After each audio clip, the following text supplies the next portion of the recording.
Hello, everyone. Thanks for joining. We are working on getting something set up for the panelists, so just hang tight for a couple minutes while we get set up.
All right, everyone.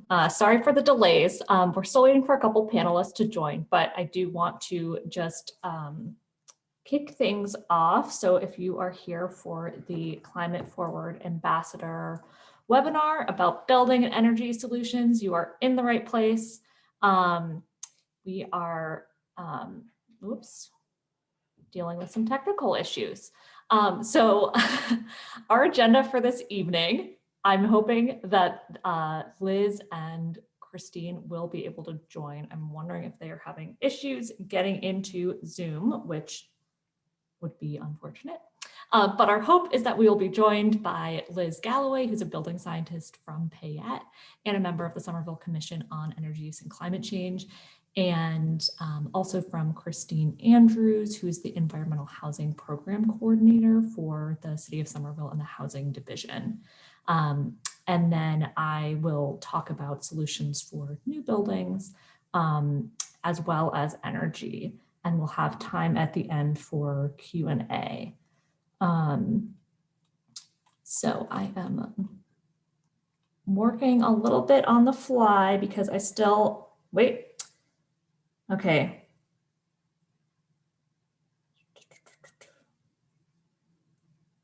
Sorry, our panelists are having trouble getting in, so I'm trying to help them get in quickly. So sorry for these technical challenges. Let me try one thing. I'm going to stop sharing my screen and we're going to see if we can get them in. So bear with me.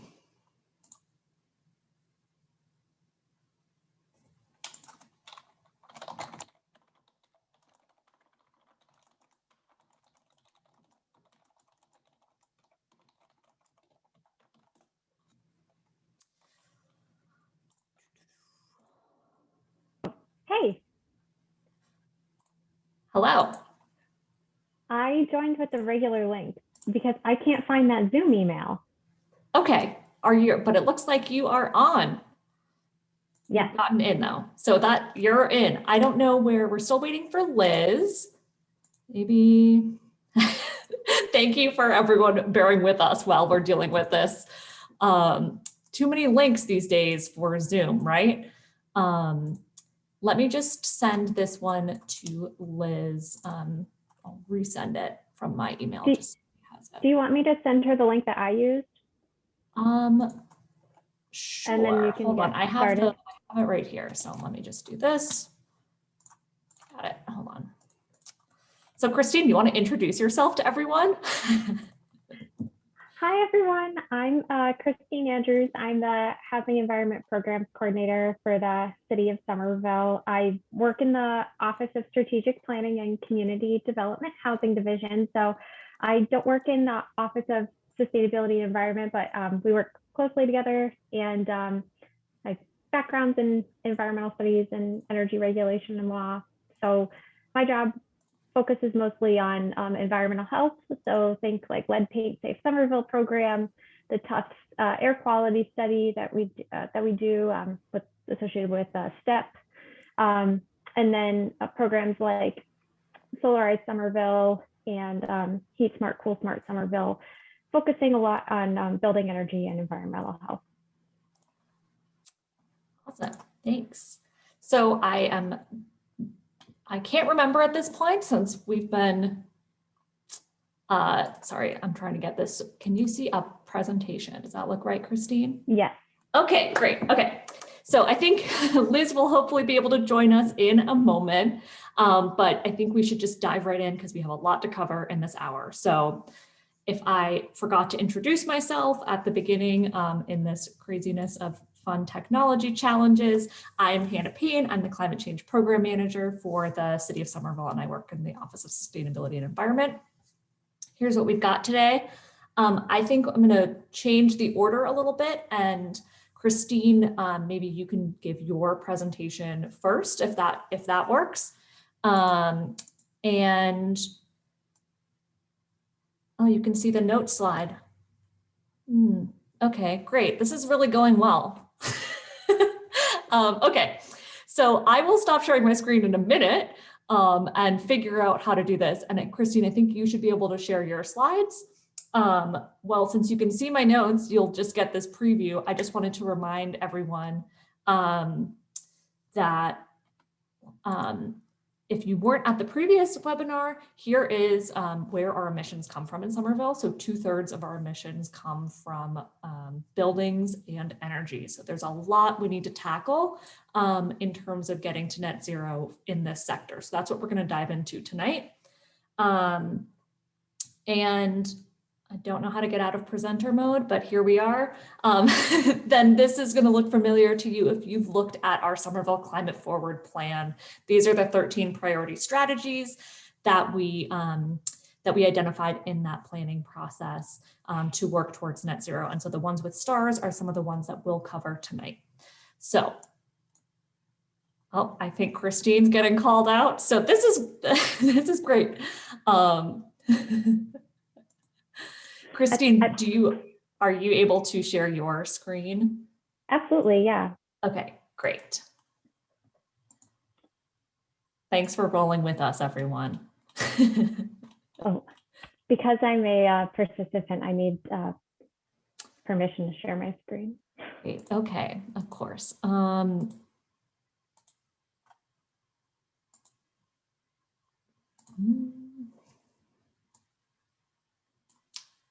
I made you a co-host, so let's see if that works.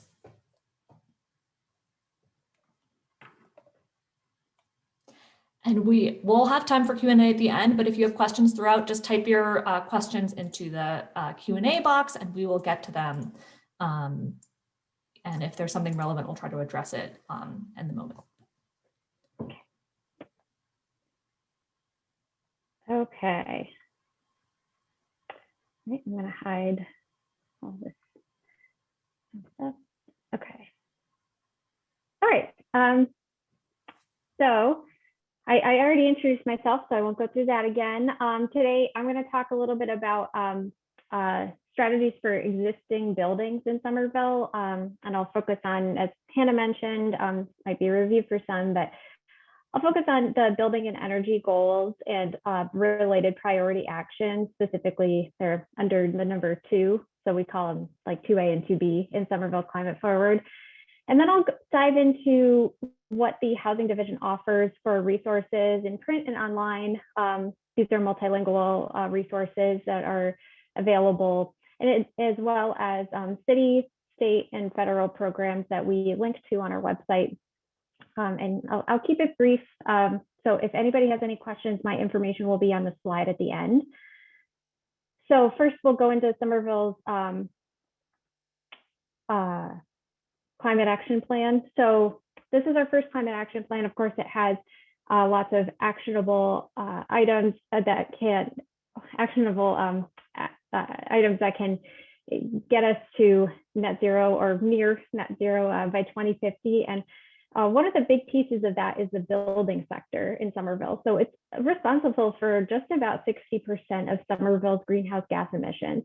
It all comes from building energy use. And the goals that we would like to reach would be, in order to get to that net zero, are identified as retrofitting and building our buildings here in what we call the city of homes to be net zero carbon neutral, healthy, resilient, and affordable, because we want everybody to be able to participate in these programs and to be a part of this new sustainable future. That's sort of the goal that I'm going to be focused on mostly tonight, but then I did just want to mention another goal for building and energy, which is that 100% of Somerville's electricity is from renewable sources. And that one's important to what we're talking about tonight, because that one's going to be the most impactful if we can fuel switch our existing fossil fuel, like heating systems, for example, and generators onto the electric grid. That's where we're going to see the most gains. And then if we do both of these two priority actions that I'll talk about, that could be responsible for a projected 23% of the city's total greenhouse gas emissions by 2050. So it is a pretty significant chunk. Let me hide this really quick. Okay, so the first one that we'll talk about is continuing and expanding the thermal electrification program. Many of you might be familiar with the Heat Smart, Cool Smart program. That was a program to encourage and to educate residents and property owners about a technology called air source heat pumps, also called like a renewable thermal technology.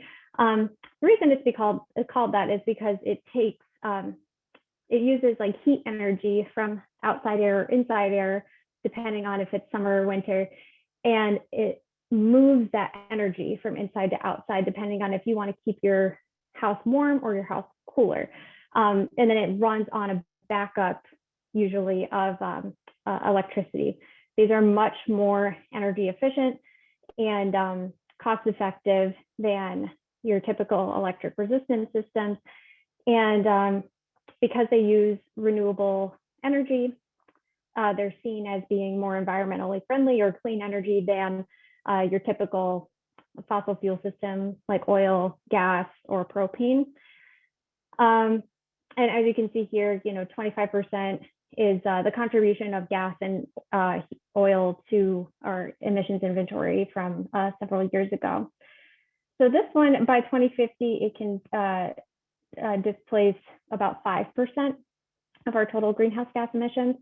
And it's important because in Somerville, I mentioned that we used to be known as like the city of homes, and that's because we're mostly residential properties. 90% of our buildings are multifamily, or 90% of our homes are multifamily homes. 66% of them are rented, or of our housing units are rented. And about 82% of our buildings were built before the first building code. And generally, housing gets more energy efficient with each iteration of the building code. So basically what that means is that our aging housing stock is fairly, has some fairly antiquated systems, and then they might be lacking a thermal barrier like air sealing and insulation. So it might have outdated electrical systems. So there's a lot of barriers to a goal like this. So what we've worked on in the past is helping to educate the community, and now we're looking to continue those programs. The second one is focused on rental buildings. And as I mentioned, 66% of our housing units are rented. So Somerville is a very renter majority type of city. And renters are typically exposed to, they're typically more vulnerable residents. They could be more vulnerable to kind of these compounding crises that we're seeing now with COVID-19, be it, housing or economic, or even just like the health impacts. And one of those things that's affecting renters is energy bills. So if anybody's like me, you've rented a building and it's a beautiful unit because it has that like great woodwork from like the 1910s or something like that. But then, and it, you don't really think to look into the heating system when you first move in. Or maybe that information isn't provided. And then, come January, when we have some of those bitter cold days like we just had, you get a $600 gas bill in the mail for your heating costs. And so that's one of the things that we are aware of that renters are facing. And there are some things that cities have been doing and have been thinking about to try to give renters and landlords more information about energy usage or energy features in buildings that can help combat some of like the discomfort and the high cost of living that's added on to your normal cost of living in a rental unit. So one of the things that we've been thinking about is and what's noted in Somerville Climate Forward as an opportunity to reduce our greenhouse gas emissions by almost 20% by 2050 is the creation of a rental energy disclosure, which would basically just give tenants and landlords that information about their energy usage or energy features in a household, and then the creation of a rental licensing program. And as you may know, Somerville does not have a rental licensing program. We don't even have a rental registration program, which would basically, just a lot of cities that have some similar demographics and makeup of Somerville, especially that high percentage of renters, have a rental registration or even a rental inspection program. So we're just sort of looking at the base level right now to try to get that information to figure out, where are rental units, how do we contact property owners and managers? So those are kind of the things that we're looking at there. In terms of, as I mentioned, educating landlords and tenants and just property owners in general, we have tons of resources on our website that I really would encourage everybody to go check out. And we live in Massachusetts, which, is constantly rated, if not number one, then in the top, few states in the country for energy efficiency, mostly because of the Mass Save program. So we have lots of great incentives at the local, state, and even at the federal level for energy efficiency and renewable energy. So these are some of the resources that we have on our website. Just for example, the Mass Save program has 75% off of insulation and 100% off of air sealing costs. So landlords, for example, can take advantage of this and help reduce maintenance costs of their heating system, for example, if their thermal barrier is more effective as keeping the heat in. It'll reduce the amount of work that your heating system needs to do to heat the space. It can decrease utility costs and reduce greenhouse gas emissions and improve the comfort of tenants, which could improve tenant retention, which means that landlords wouldn't necessarily need to, market the unit as much and pay for that marketing and pay for, any upgrades or maintenance after they leave. So these things can, or, pay for a broker or something like that. So these things can help pay for themselves over time. We also have kind of step 1, step 2, step 3 broken out for anybody that's interested in making improvements in their homes and they don't really know where to start. And these we all have translated into 4 different languages. So in the way that these are organized is by the lowest cost measures, but also by the measures that can give you the most bang for your buck. So like, for example, using weatherization or insulation again. It's a lower cost measure because of things like the Mass Save program, but it does give you more of a benefit just because it's helping to seal the thermal barrier in your home. We also have information for renters and some renter-friendly initiatives. One is run out of the Office of Sustainability and Environment, and that's like the renter-friendly community choice electricity, 100% local green option. So For those that, can't install solar PV on their home, that's definitely a great option for them. And then this is just an example of some of the things that we have on our website. I just sort of wanted to walk through a few different things that we have here. So this is what our website looks like. And if you go to step 1, you can click on any of these drop-down menus. For example, if you're interested in learning more about income eligible programs and how to sign up, we have information for those receiving fuel assistance, for folks wanting to apply to fuel assistance, and even information on who to contact, and outside links for utility discount rates, and even to other income eligible programs that are offered by the state. There are 3 that there's 2 things that I just wanted to mention down here. We do have, in the city, we have 2 income eligible programs, and I know lead paint isn't necessarily like an energy issue, but it is somewhat tied to our rehab program right now. And there's a special offer that's going on through October of this year. So for anybody that participates in the Lead Paint Safe Somerville program, which is an income eligible program, and it does involve, submitting an application and then getting if you're, accepted, you get a 0% interest, 0 payment loan that's completely forgiven after 3 years, assuming all the terms are met. And at the end of that, you get a letter of compliance for, for lead paint, and you could be eligible for tax credits for each unit. But as a bonus to that, the city also has this housing rehab program, and that is good for all kinds of home improvements projects that you would like to make on your house, like adding air source heat pumps or solar panels or insulation. And that program, if you pair that with the lead paint program, you can get up to $50,000 per unit now through October for those home improvement projects. So that's pretty exciting for that one. That's a brand new thing that the housing division is offering this year. And then in terms of those cold climate air source heat pumps, they get a special place. They have their own page.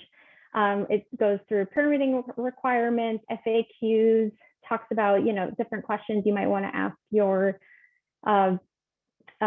prospective installers. And then we also have this great incentive guide that goes through all of the different rebates that are available at the state level, local level, and just tips on things you can ask your installers or manufacturers too. And then the last one I wanted to highlight, of course, all of these are videos too, so you can also watch some really cool videos. For solar, we have the 8 steps for going solar in Somerville, and you can read more about that here. So I just wanted to briefly share that. I have to move this.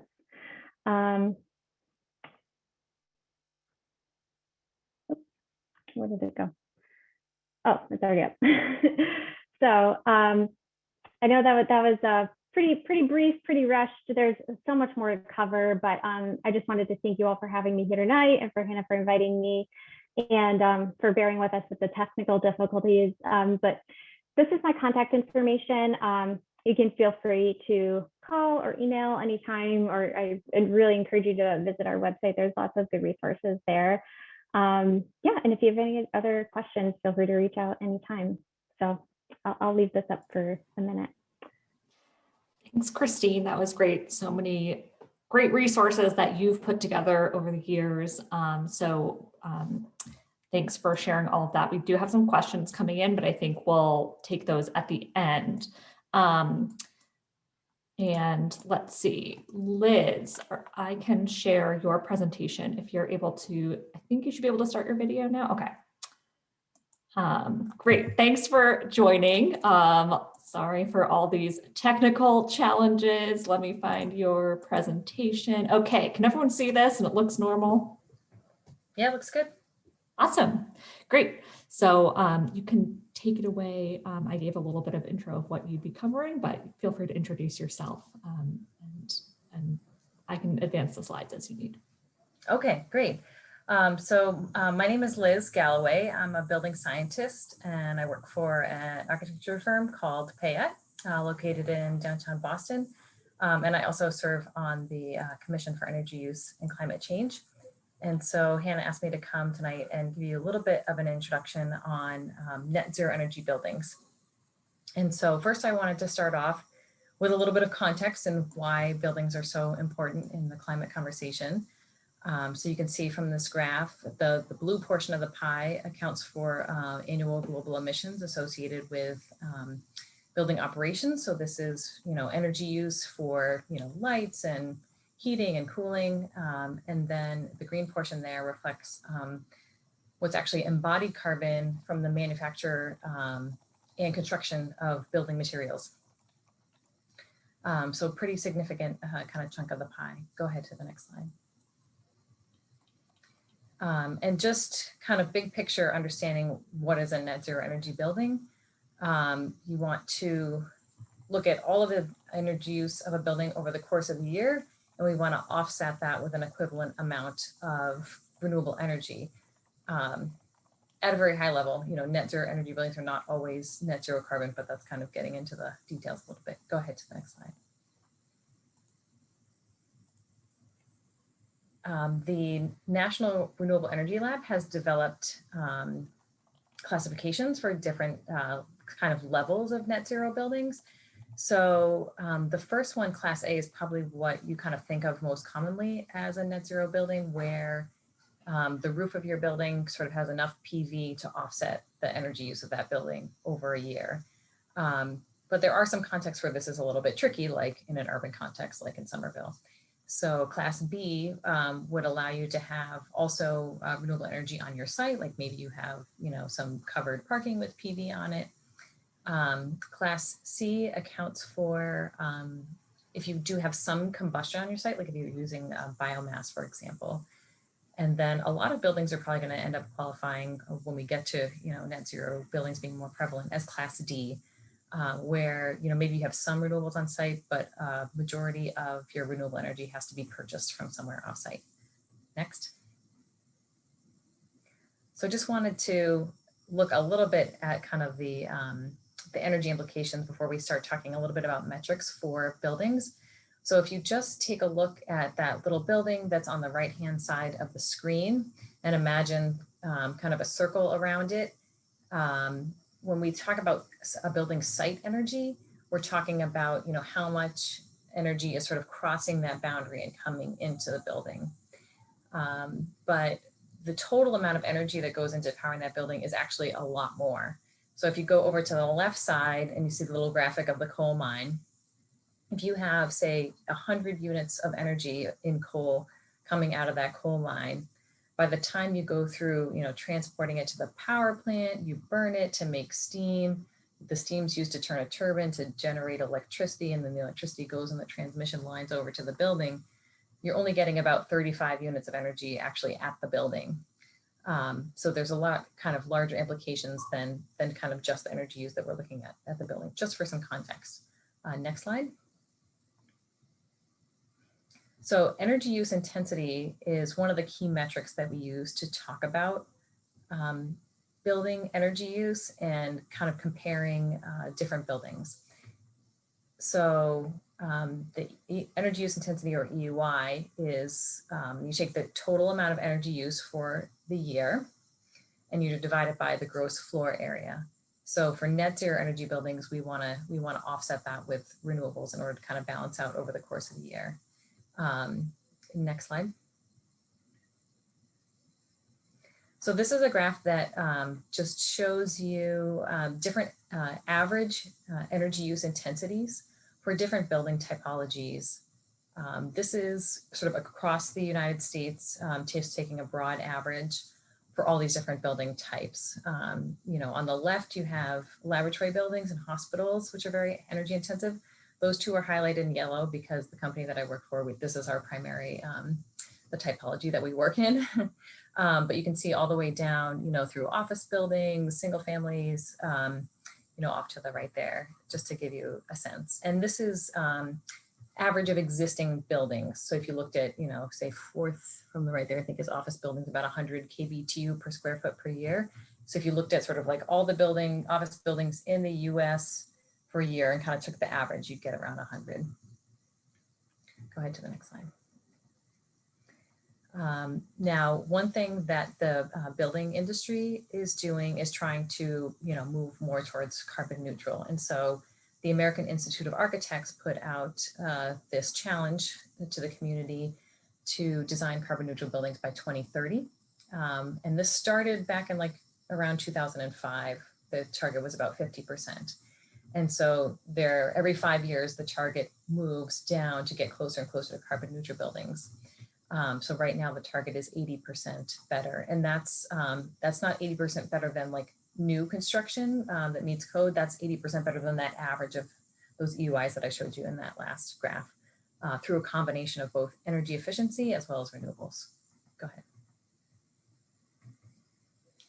So this, I just wanted to talk a little bit about different energy end uses in buildings, just to kind of get you thinking about, what is it in a building that's consuming the energy? Because you might not be thinking about it that much if you're not someone like myself. So this was just like an example that I pulled from a project where we were required to at least meet a building that complied with the ASHRAE standard 189.1, it's just an energy standard for buildings. And we were evaluating different packages of measures to reduce the energy use further. But the colors are kind of nice. So you can get a sense of kind of the proportion of energy use for each of the end uses in the total building. So blue, for example, is for cooling. Red is for heating energy use. The dark green is for fans. So one thing that's a little bit different about commercial buildings than most residential buildings is you have to provide ventilation. You have to have big fans that move air in from the outdoors.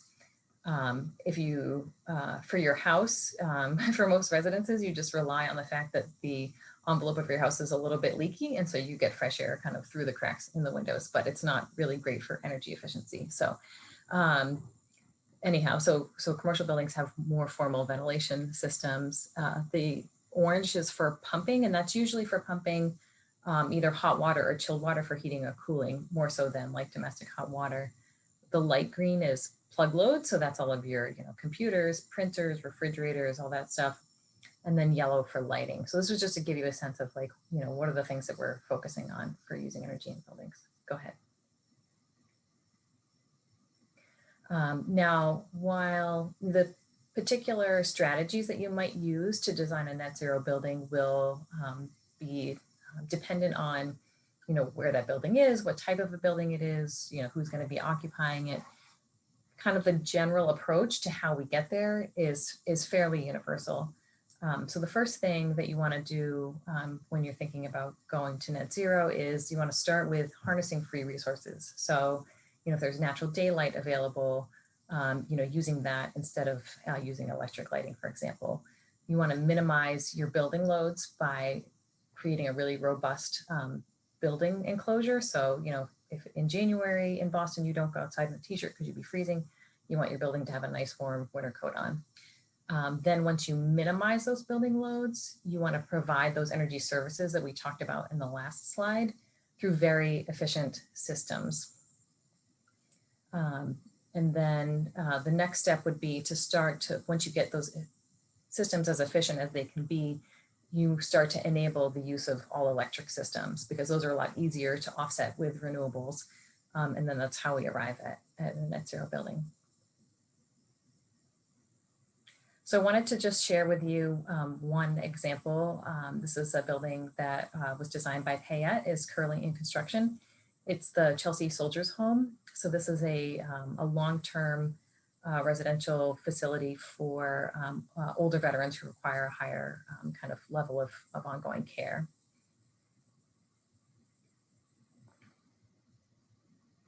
And as you can see in this graphic, it incorporated a lot of those kind of design measures that we talked about in that last slide about getting to net zero.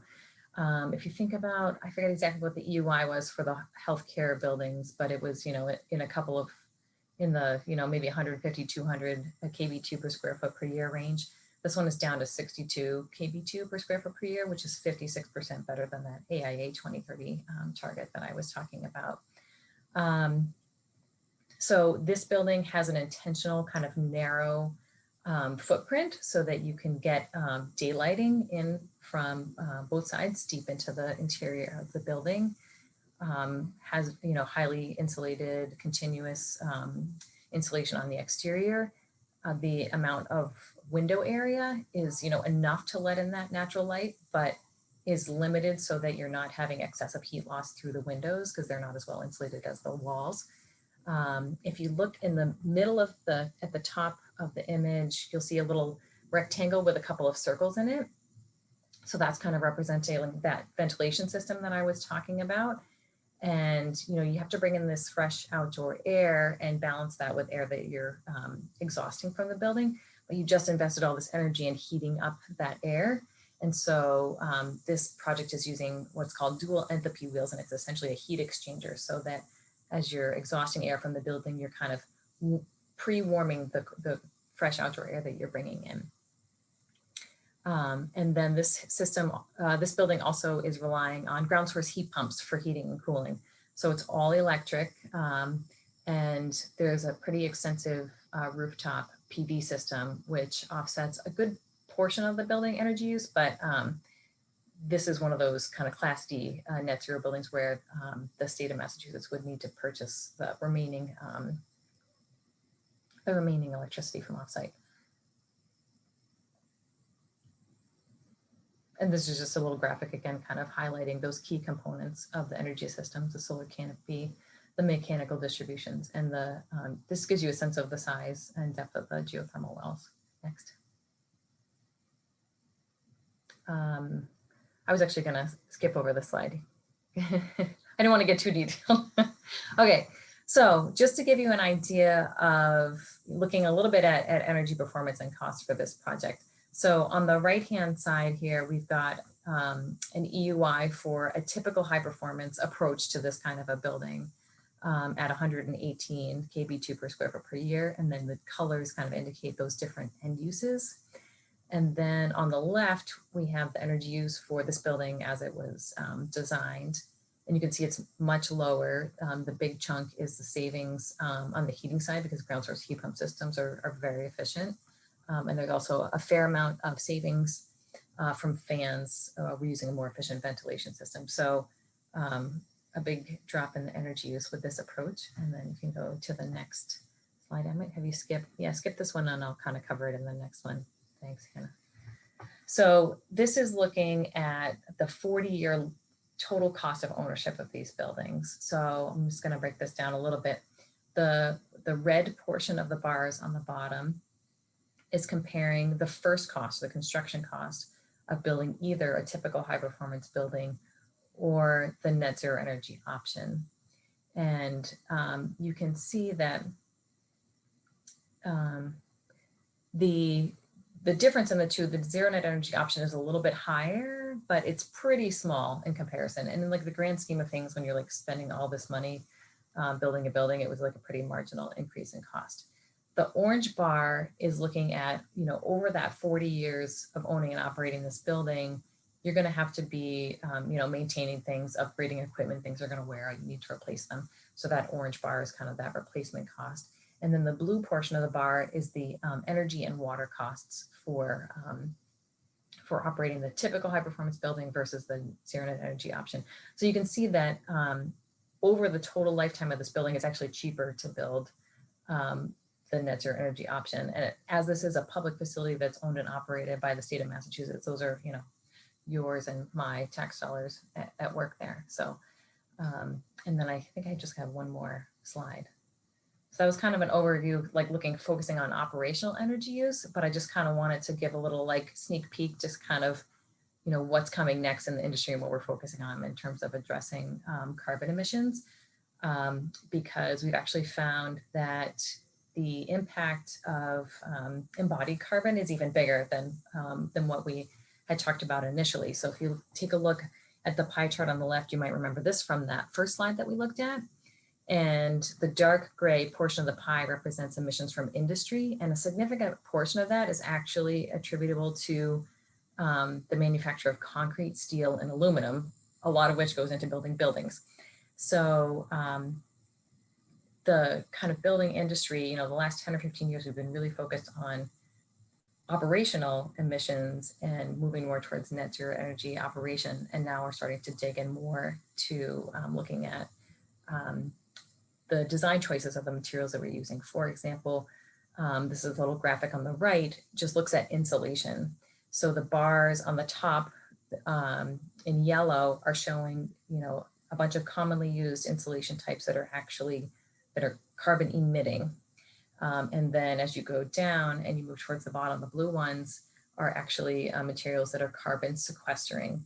So we're starting to look at, you know, some of these decisions like, okay, how can we select materials that are less carbon intensive and carbon sequestering, like cellulose, or like mass timber is coming up a lot now for structural alternatives to, say, steel and concrete.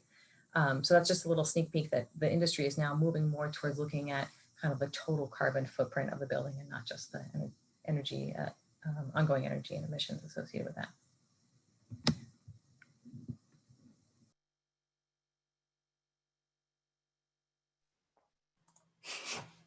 Thanks, Liz. So thanks so much for that presentation. It was really great to see, to get kind of the technical side of how do we make net zero buildings. So I am going to jump back into the strategy and solution side of things. So what we have in the plan in Somerville Climate Forward for new buildings. So Christine talked all about what we do with existing buildings, and I will share what our strategies are for new buildings and energy. And can you see my notes slide, or is it showing the right thing now? I think you're good. Okay, great.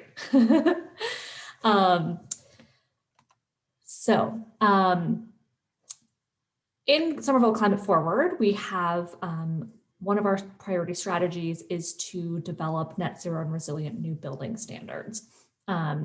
This is a little bit more challenging in Massachusetts because our state building code is set, it's set at the state level, and municipalities can't adopt building code or energy codes that conflict with that state code. So in other, you know, I talked to colleagues in other states who, and they can set their own municipal building codes. We can't do that in Massachusetts. And the energy code sets things like energy efficiency standards for new construction. And you may have heard about, you know, Brookline passing an ordinance to ban new gas hookups. The Attorney General's office ruled that that is not allowable. I'm not sure why you're only seeing Christine. Sorry, I'm very bad at this. So maybe that's not the case. Sorry for getting distracted. Can you see me? I can see you, Hannah. Okay, great. just checking in on that. I didn't want to spotlight on Christine unnecessarily. I can watch the chat while you talk. Great, thanks. And so we can't control those things at the local level. So that means that we have to look at other ways to affect the type of new building construction that we want to see in Somerville. And one of the tools we have as a municipality is through zoning. And that regulates where things, different types of buildings can be constructed, as well as the general form of the buildings. But we can't have anything in that conflicts with the building code. So in Somerville, we passed a new zoning ordinance at the end of 2019 that introduced many new sustainability requirements that get us closer to that goal of having net zero new construction.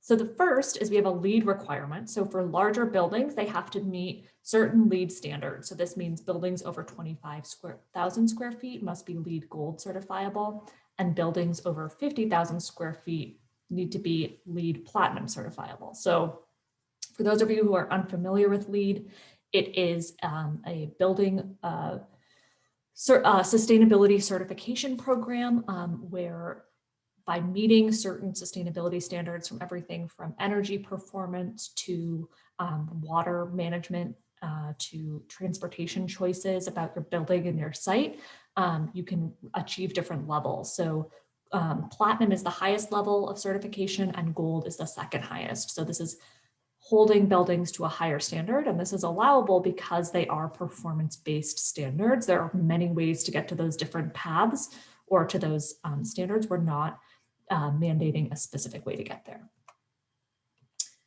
We also have incentives in zoning. So that's one other thing we can do through zoning is incentivize developers to build the types of buildings that we want to see. So one way we do this is through a citywide residential density bonus. So if developers are building a multifamily housing or apartment building, they can build more units in that building if they're meeting our net zero ready definition in our zoning. And what we have defined this as is meeting either passive house standards or zero carbon from International Living Future Institute. So those are both third-party certification processes. Passive house is focused on having a really tight envelope. So thinking about that like amazing winter coat analogy that Liz shared, having like the world's best winter coat on is passive house, and zero carbon gets at some of the embodied carbon,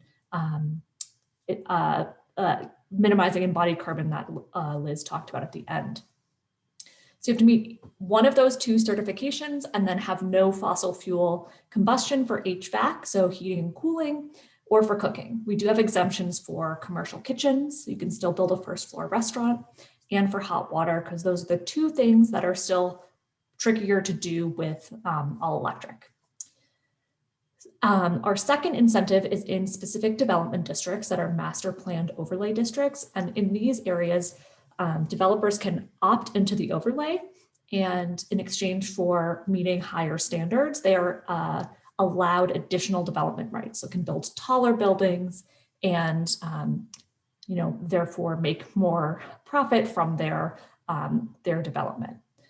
So this is a map of Somerville's zoning, very colorful. If you've never looked at a zoning map, I would encourage you to go to somervillezoning.com and nerd out on this if you're at all interested.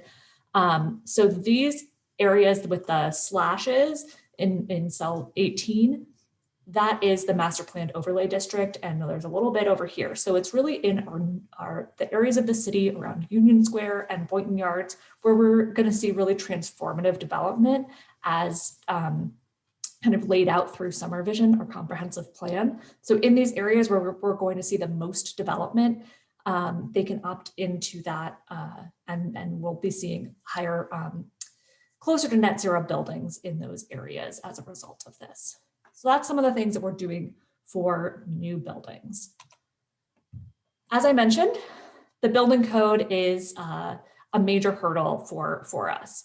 If you think about it, we're trying to find these workarounds to get to the outcome that we want, but it would be more straightforward if all buildings were just required to build to a very highly efficient standard, and with all electric or as electric as possible systems, because the buildings that are built today, they're going to be here in 2050. So if we're going to meet our goal of being carbon neutral by 2050, we need to really start moving quickly on new construction, especially, and making the new buildings as close to net zero as possible.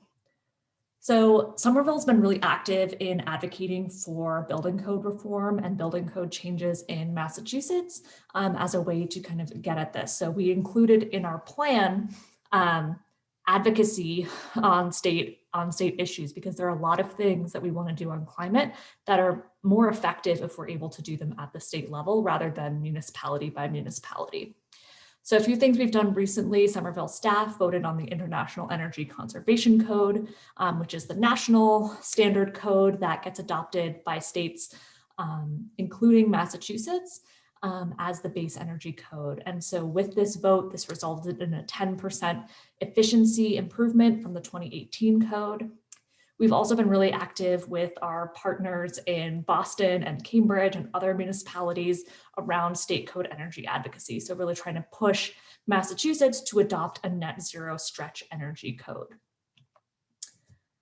Okay, so moving away from buildings for a moment and talking about energy. So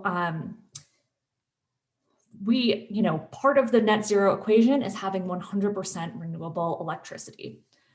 The way that we can most easily do this in Somerville is working with our community choice electricity aggregation program.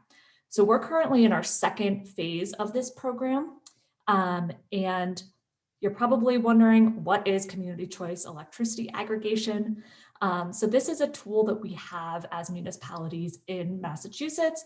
Other states have this as well, where we can aggregate all of the customer accounts in Somerville and go out to bid to get a lower electricity supply rate using everyone's collective purchasing power to get competitive rates for electricity and lower rates than what Eversource offers by default.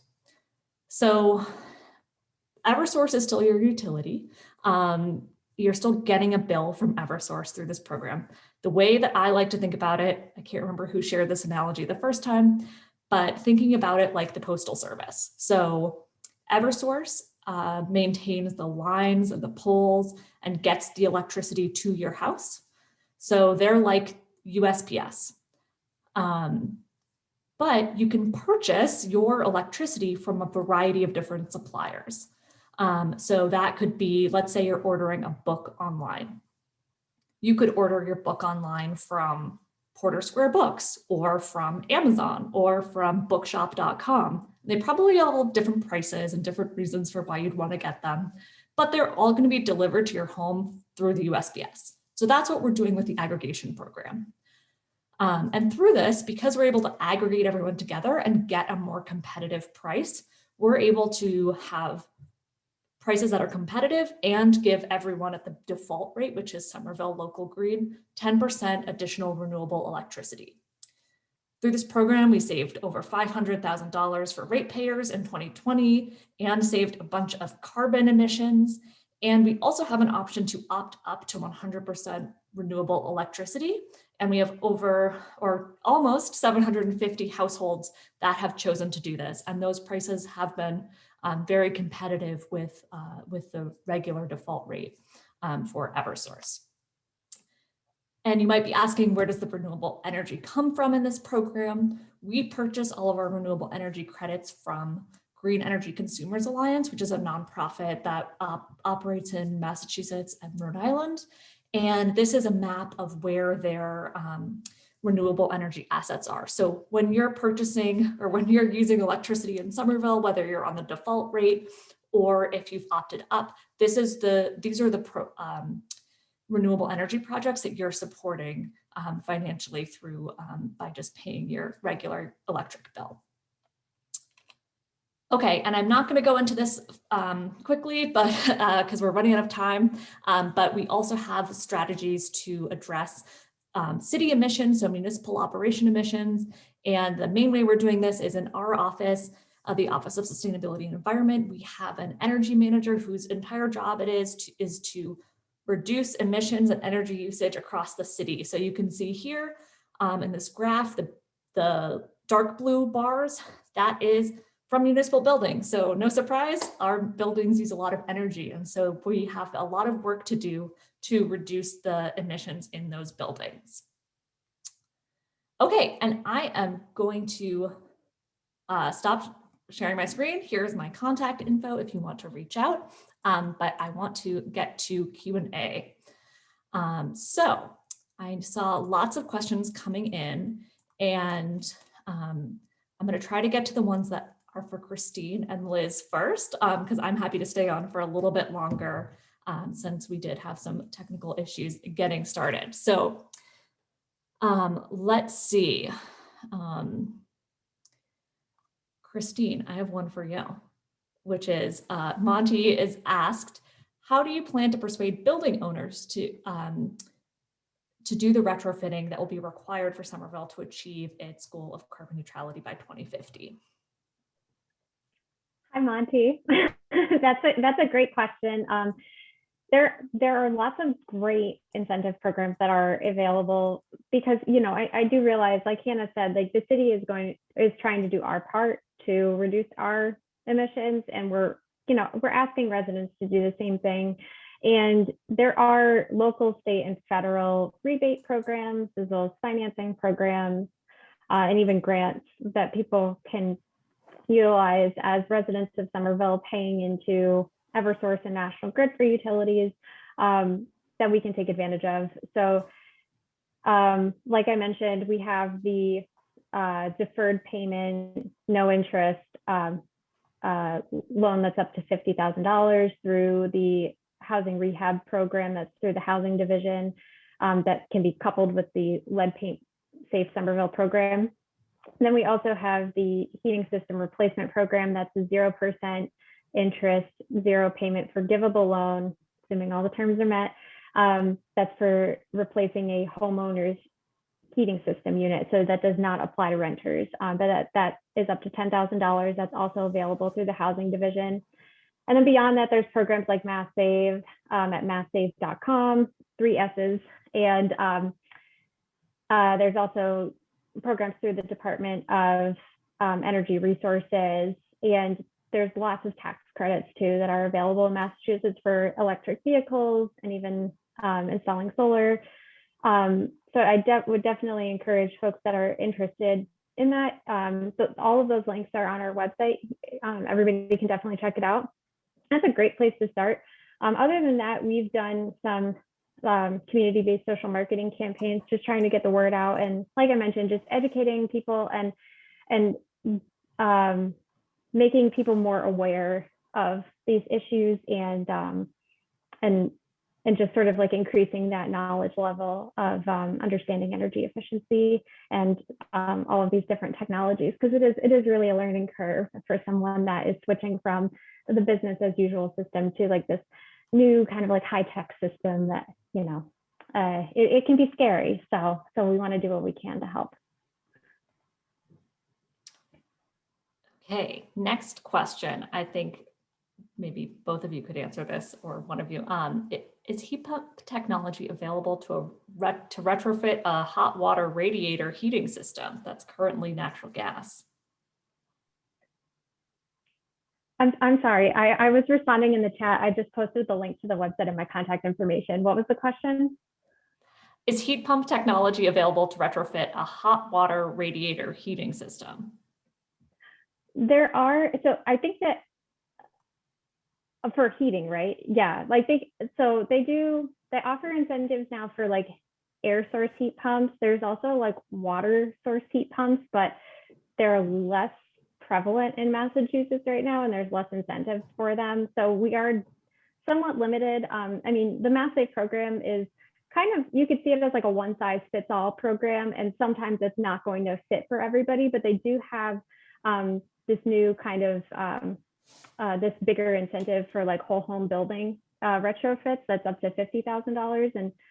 And there might, you know, maybe there's some wiggle room there, but you know, but that's sort of where they're putting their resources into the air source heat pumps right now. There's also hot water air source heat pumps to heat your hot water, but that's a different thing.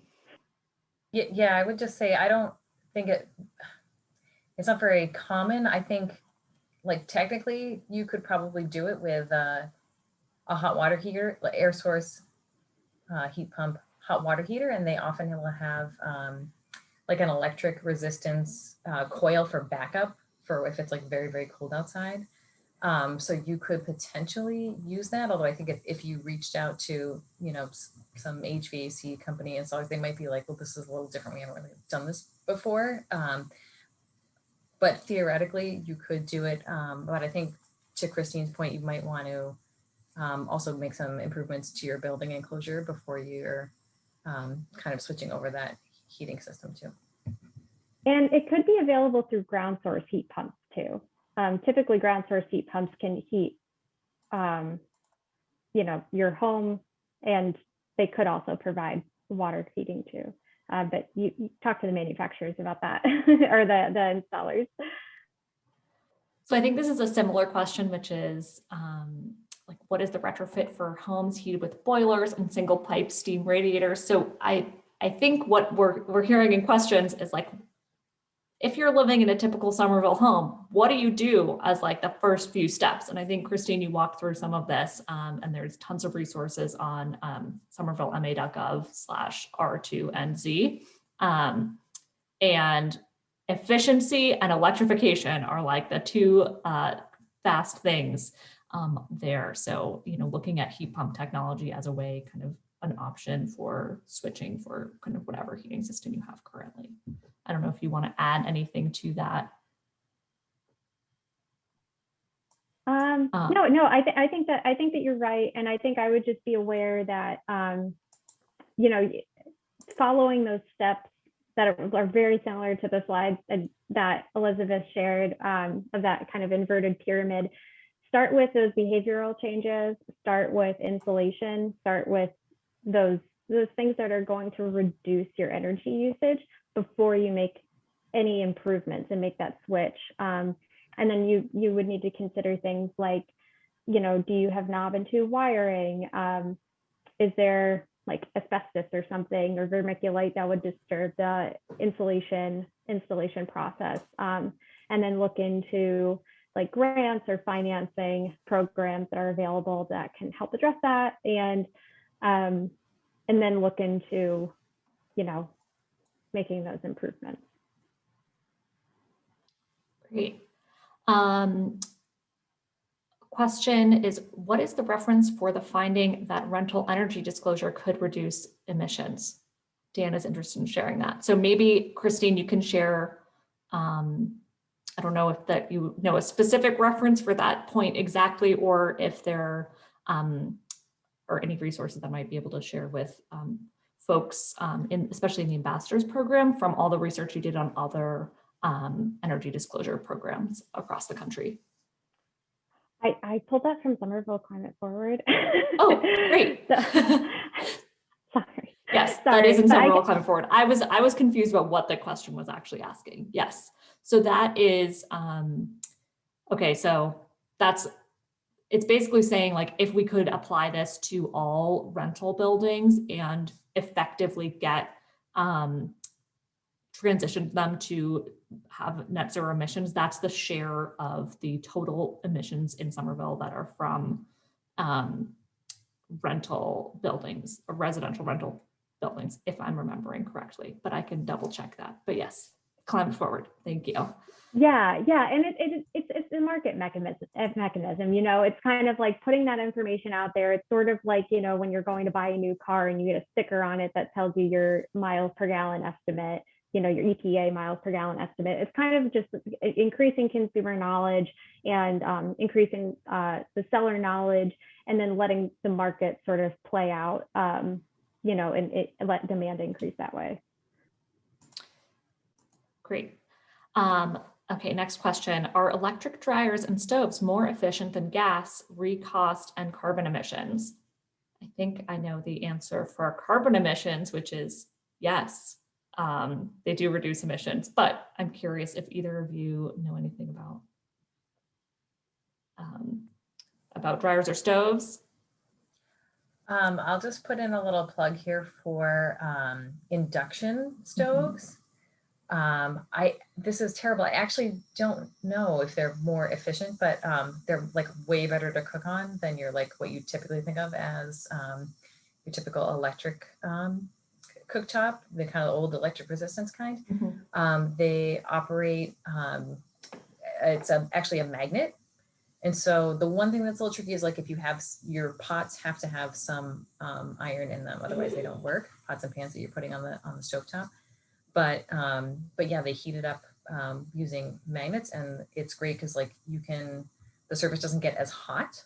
So it's a little bit safer if you've got kids around, and it's much more easy to control. Boils water super fast. So I have one in my home, and I think it's great. So some people you mentioned, I think, the exception for cooking stoves, and this is like one of the real like sticking points. People are like, give me all electric buildings, but don't take my gas cooking stove. And I think if more people could have the experience of cooking on an induction stove, they would be like, okay, letting go of their gas stove. Yeah. So to clarify, in our net zero definition, it's not an exemption for residential cooking stoves. Those have to be all electric. It's for commercial kitchens. So that's kind of where we still have heard that it's really hard for like a restaurant kitchen to go fully electric. I think the other thing that I'm hearing more and more about is the indoor air quality impacts of negative indoor air quality impacts of gas cooking. And so that there's like real health benefits from going all electric as well for that. Is that where you were going to add, Christine? Yeah, go ahead, Elizabeth. Oh, I was just going to say, I meant to mention this also, but there was a study done in the state of California, and they sampled air quality from people's homes using gas cooking stoves, and the air quality was so bad that if that hair had been outside, it would not have met the California Air Resources Board air quality standards. So it's really much better not to have, open combustion in your home from a health perspective as well. Yeah, that's a great point. And I would just add to that, induction is more efficient because more of the energy is sort of focused, more of the heat gets transferred to the food that you're cooking, like a significant amount compared to a normal electric stove. So instead of like a bigger area getting heated, a smaller area gets heated, and then more, energy can go up into what you're cooking. In terms of if it's cheaper than gas or not, that is also up to the state, specifically the Department of Public Utilities. Our electric rates are different than our natural gas rates, and it could impact like the cost. And then there's also the install cost or the purchase price. Very similar to all of these technologies, as they get more prevalent and as incentives grow, and demand grows, then hopefully the price will come down a little bit, but there are, some models that are going to be more expensive than natural gas to install and run.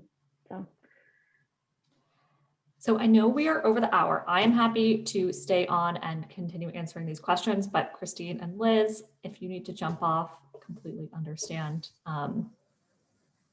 I don't mind sticking around for a little bit. Okay. No, this is fun. I like this. Okay, great.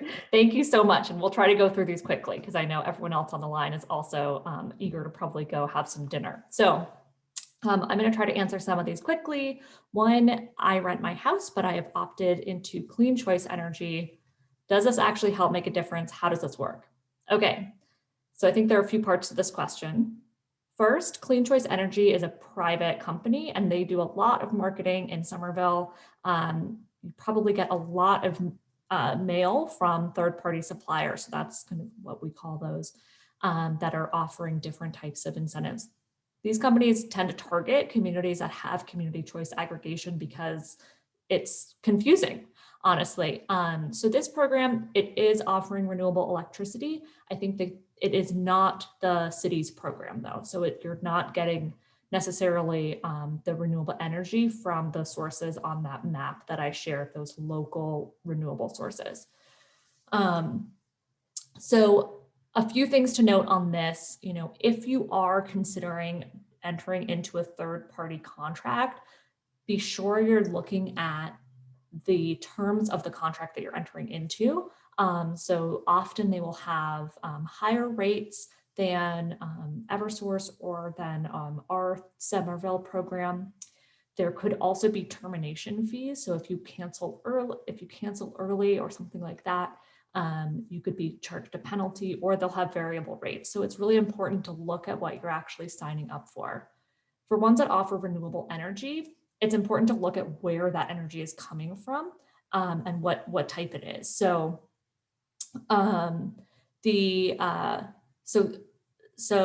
for example, I showed the map where all the sources are in New England and they're actually additive, right? So it's really expensive to develop renewable energy in Massachusetts and in New England. So the renewable energy credits actually incentivize and are a big part of the financing of those projects. In other places, that might not be the case. So you really want to think about additionality and where that is coming from.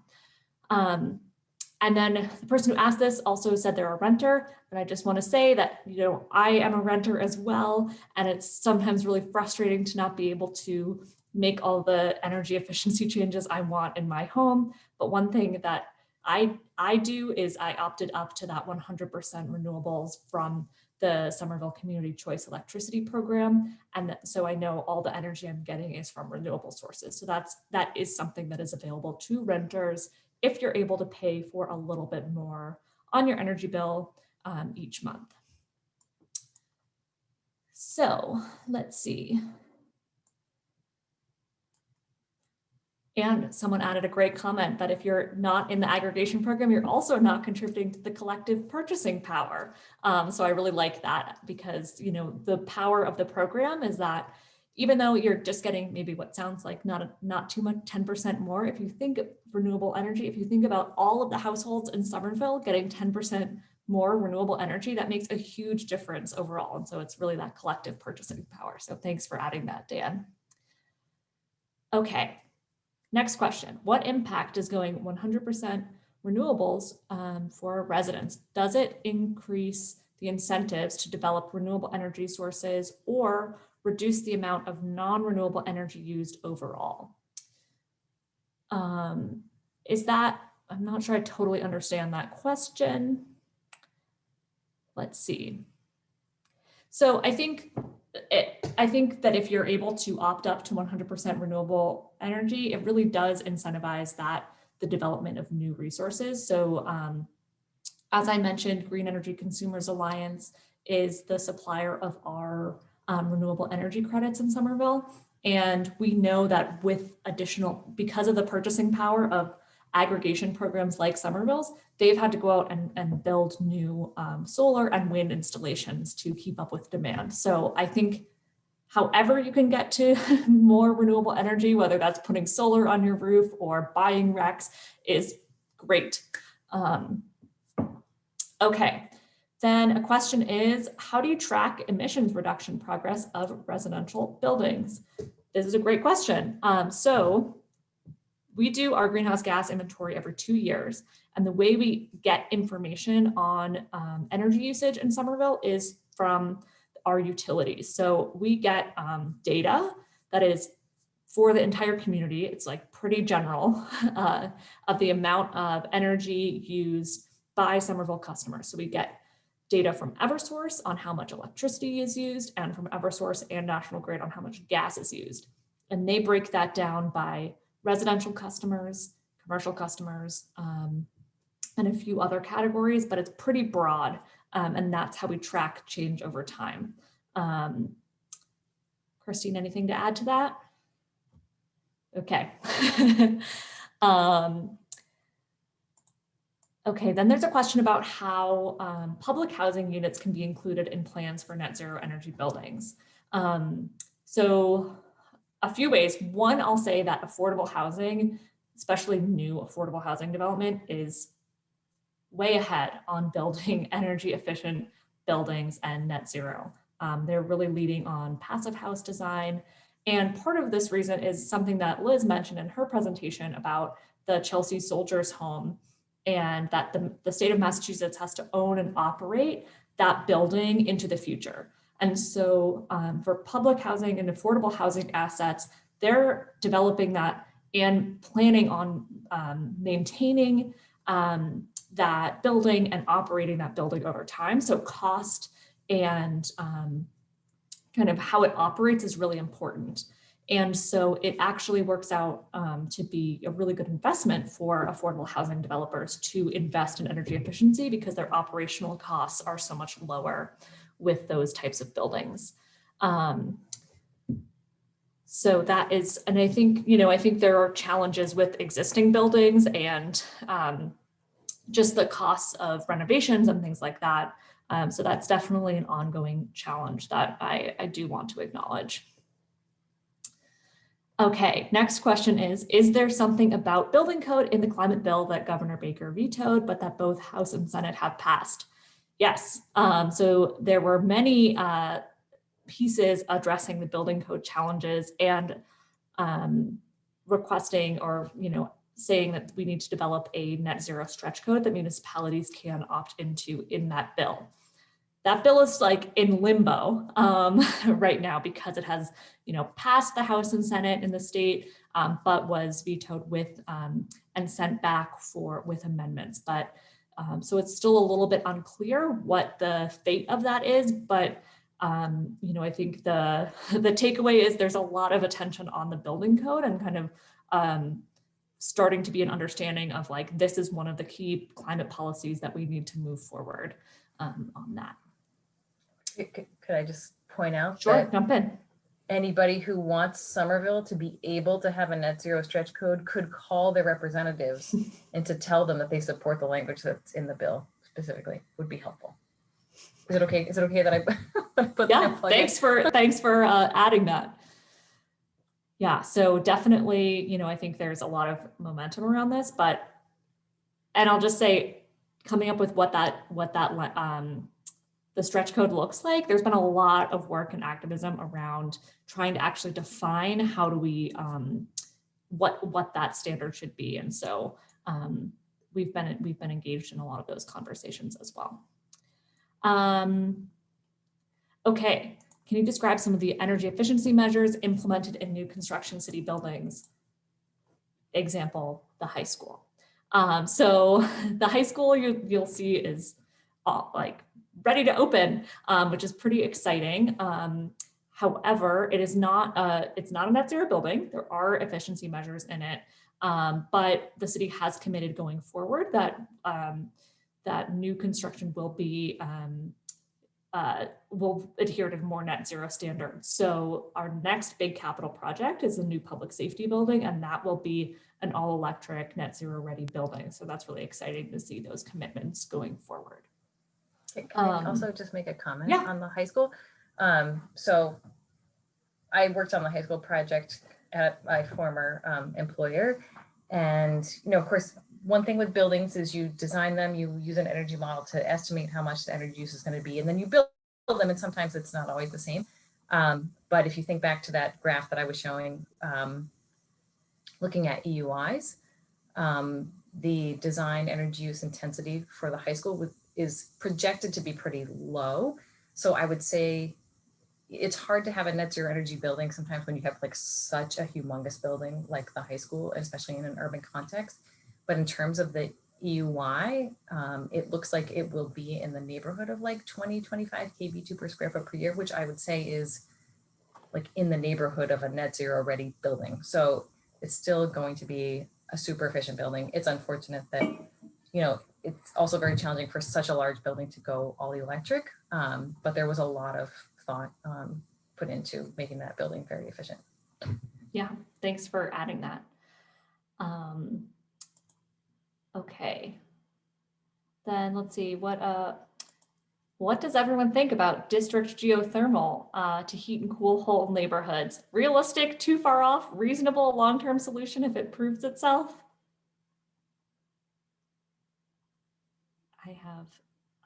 Okay, I'll take that one.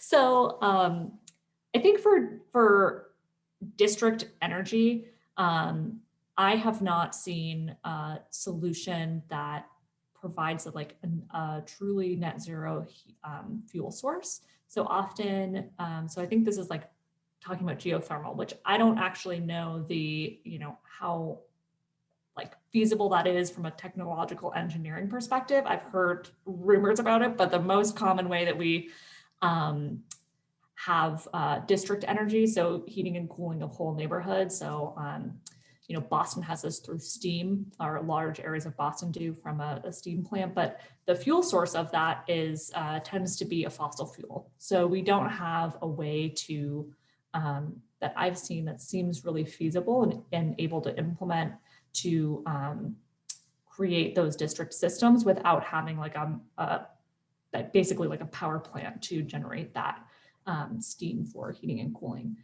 So I think there's an option, but right now, probably too challenging for Somerville.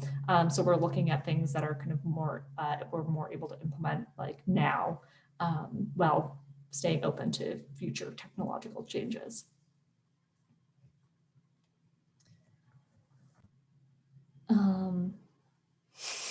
Okay, this is a great question about induction stoves, which is, what if your cat sits or walks on the top of this type of stove? If you finish cooking and remove the pot, will the heating area still be hot? Which, Christine? It is a stove. So it will be hot for a little while. It does cool down pretty quickly, but I would definitely give it a grace period, like any stove. Also, mine has a fan that like helps to cool it down. So it runs for a little while, and it has a little light that tells you if it's still hot. Yeah. Thanks. And last one, how do you expect to adapt all houses to new standards of energy efficiency for net zero? Which this is the big question. And I think the reality is we don't have policy and program solutions today to realistically adapt every single building in Massachusetts to be net zero. We are identifying what we are able to accomplish today with those tools. So, looking at things like incentive programs, some of the programs that Christine described, looking at this, energy disclosure as an option, but it is a huge undertaking.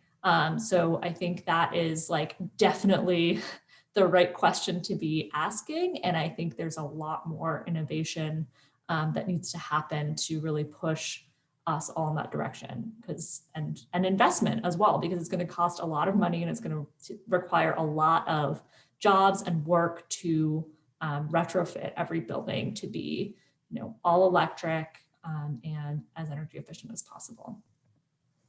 Can I just add a comment onto that? So this is especially challenging. So, I'm a homeowner in Somerville, and I have been thinking about this because I want to have a net zero home, but it's really challenging in terms of the cost and just the logistics of getting it done. And I look around Somerville, and there's a really hot, real estate market. And you guys have probably seen all of the, gut renovations going on.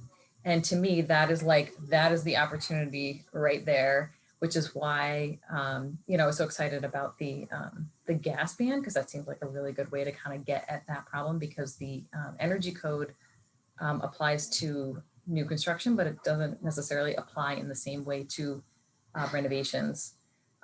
So I don't have the answer to this, but it's a real challenge that, a lot of people are kind of thinking about how do we kind of get at it. But I think it's more of an issue of money and policy. It's not a technical issue at all. It's relatively easy to do technically. It's just figuring out how to get it done. Yeah, I think that is the case with so many of the climate solutions that we need to see. Technically we can actually do all of this. We know how to get to net zero emissions. The real challenge is the policy and the financing and all of those things that are much more complicated than actually figuring out the technical solutions. So I think those are all of the questions that I saw. So I want to just thank everyone for sticking with us through our technical difficulties and going a little bit longer than we had planned. So thank you so much for sticking around, for asking great questions. And thank you so much to our panelists, to Christine and Liz, for being with us this evening. And to those on the line who are ambassadors, look forward to seeing you in a couple weeks. So thanks all. Right. Thank you.